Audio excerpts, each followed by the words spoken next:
along about this time, we had Governor Shapp.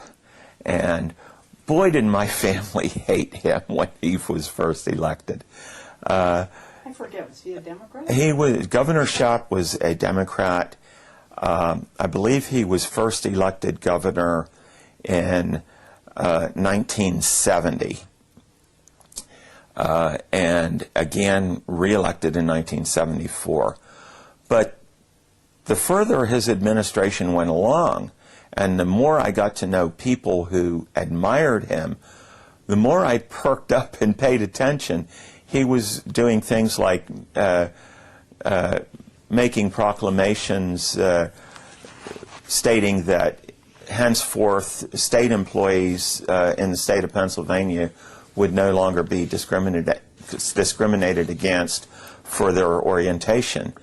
And then not long after that, he said, well, he was going to investigate some sort of a task force to accommodate the needs and assess the situation for the gay and lesbian population. By that time, I had decided I was going to find all these people in the Sunbury, Snyder Union, Northumberland County area that I knew and get them together and see if we couldn't form a group. Where I was wrong, and I found out quickly, is they were interested in a group, but they weren't interested in politics. But I went ahead anyway, and I started traveling down to Philadelphia, and I heard about Gay Activists Alliance.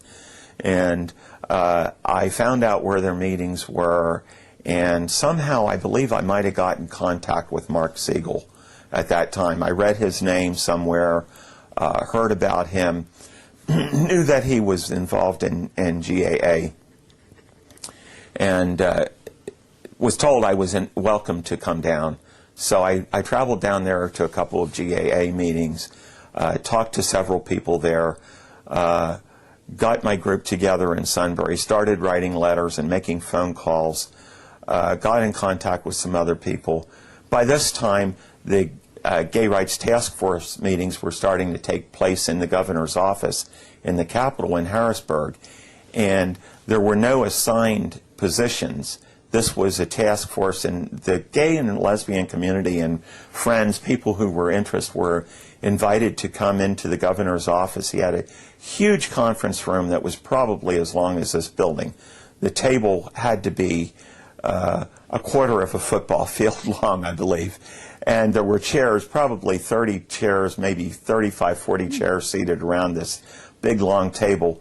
And the table extended the length of the room. But the room would get so crowded with the participants and the people who were assigned to assess this gathering that people would come and stand along and line the walls.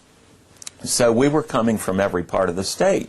And this gave me even more opportunity to meet people from all the rural areas. I started meeting people from the Lehigh-Ho group in Allentown and from GCS Reading and GCS Harrisburg and the Lancaster group called Gays United Lancaster, or GUL, people from colleges.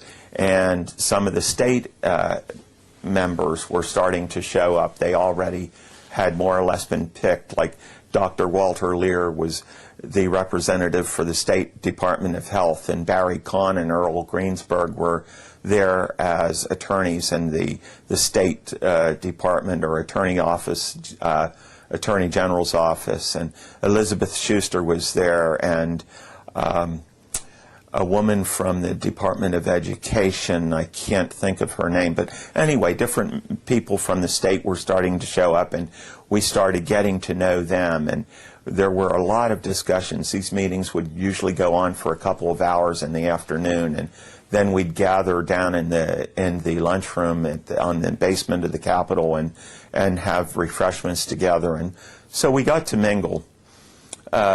Eventually, in 1975, sometime around the midsummer, Mark Siegel and a friend of his, who I knew as Bill Way, came to Northumberland to help me with an organization meeting. And there were probably between 25 and 30 people, all men, gathered in my small apartment above the state liquor store on the 3rd floor in Northumberland.